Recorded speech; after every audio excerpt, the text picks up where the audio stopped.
Hey guys, it's Ian at SS8000 Cars, and I just want to do an impromptu video whilst I'm in town. And the reason for the video is I've noticed Porsche Panamera S. Now this is the first version. This one's in grey, and I thought it makes for quite an interesting comparison because of course I've put mine right behind.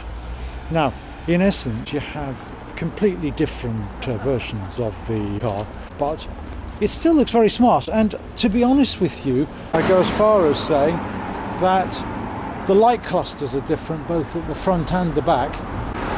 Other than that, I'm not completely sure there's a huge difference in terms of the wheels. Of course you have 20-inch wheels, turbo wheels on that car rather than the 21-inch that we have, sports design, and the front and the back of the lights are different, of course. But in terms of the actual car itself, it's got a slightly, this has a sports design package, so I don't know whether they did the sports design package in the last version of the Panamera, so difficult to say. Obviously it didn't have as deep a front spoiler, didn't have the side skirts, but you know, in essence it's very similar. I think the big difference for me is always the rear of the car on the new one, where they've tidied up the rear lights. I think it looks utterly stunning with the new light system. So that's just an impromptu video. Unfortunately you probably noticed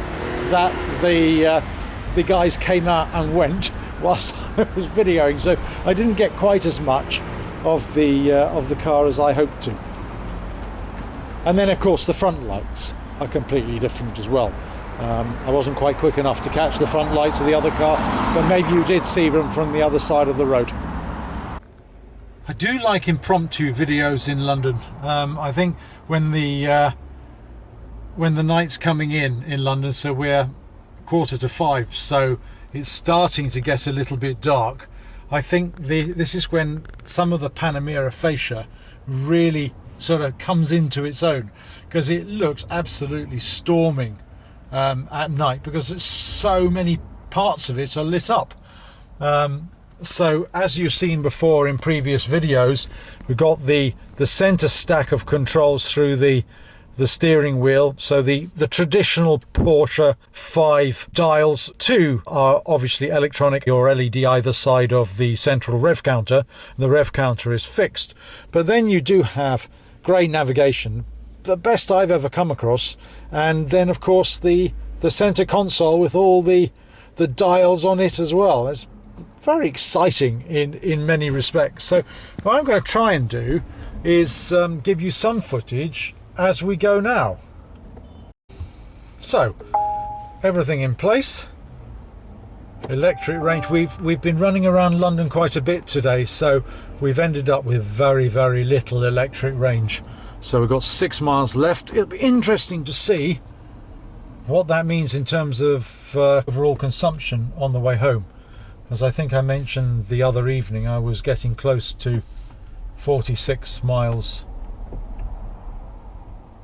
per gallon, which I think is astonishingly good. So we're on our way.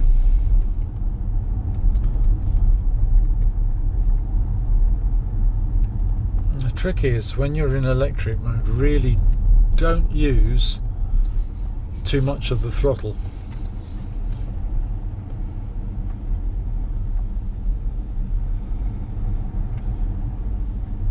It's just rather nice being in London at this time of night, in my opinion. I'm nice and early tonight, so hopefully I'll stay slightly ahead of the traffic.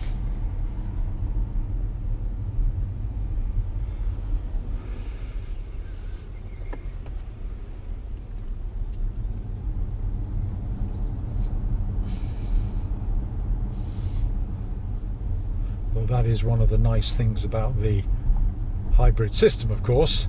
You're not sitting there thinking, gosh, how much fuel am I going through, while you're sitting in traffic.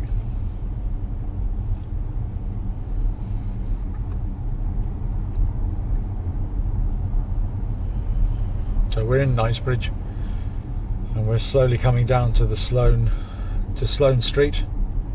Go right up towards the centre of Knightsbridge, and Brompton Road, and left of course is down to Sloane Square.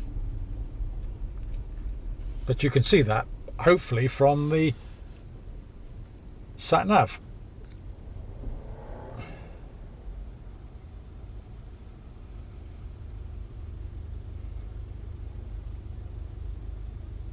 Totally silent in the car, and I still haven't quite got used to that. Just completely silent. So rather like that.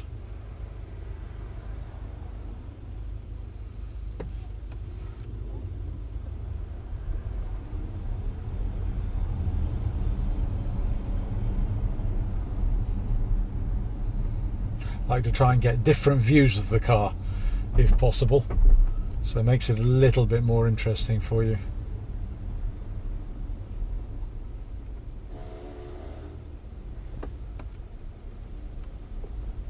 I haven't seen too many exotic cars in London today, even although I was up at Central Mayfair. A smattering of 458s and a couple of Hurricanes, but not too much. Not being an expert car spotter, I watched one of Shmee's videos the other night where he literally went out just to do a session on car spotting. He's very good at it, I have to say. He was looking for a Chiron. Needless to say, he didn't find it. I mean, that's the danger with car spotting, of course. You can, if you live in central London, then it's not such a problem, is it? Because you're probably not wasting too much time. But if you don't, then of course it's an hour for me up and an hour for me back, and if I don't find what I'm doing, it's not quite so successful.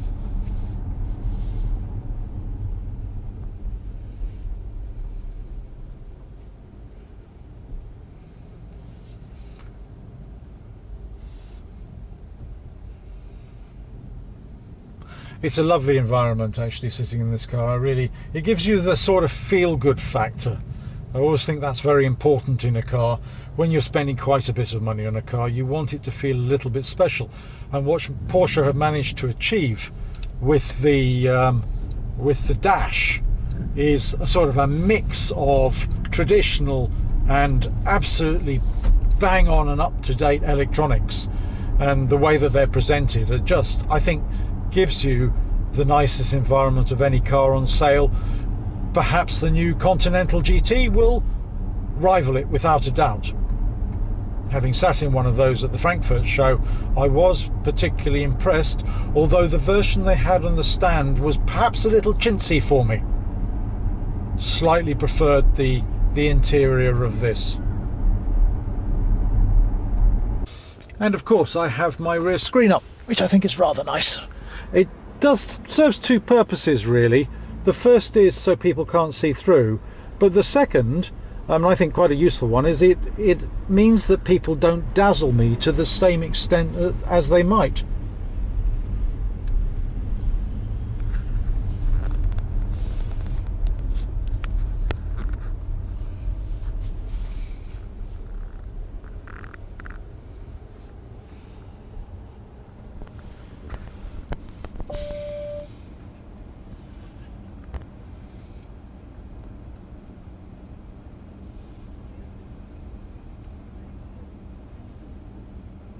Oh, down to 4 miles, guys.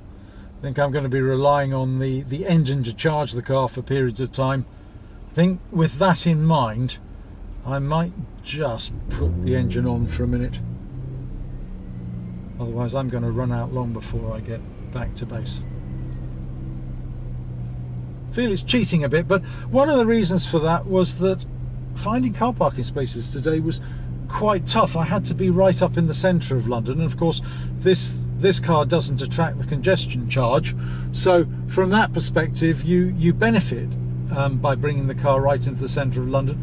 But the negative of that, of course, is you're running around a little bit just looking for car parking spaces.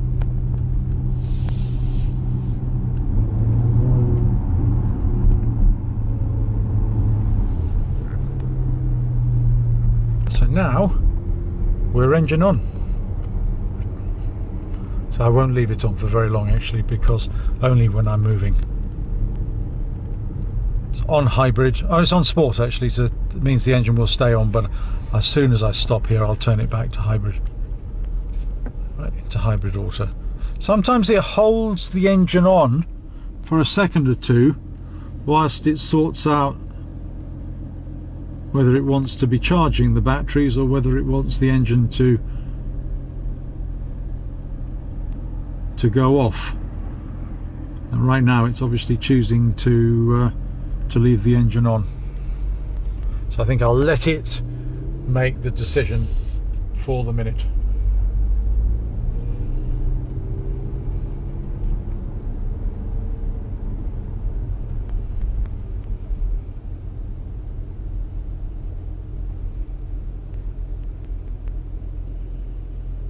I can overrule it by putting it in e-power, but what I have found is with e-power is, to be truthful, it doesn't always cut the engine off, even although in theory you're telling the car to select e-power irrespective. Now you could understand that if you had absolutely no range left, clearly, because you can't be running on electrical power if there's no electrical power.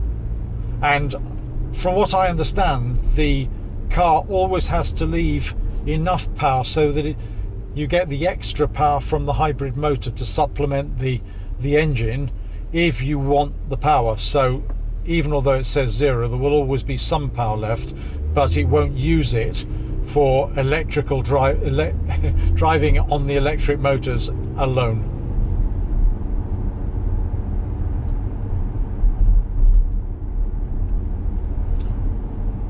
Sorry if the camera's shaking just a little bit.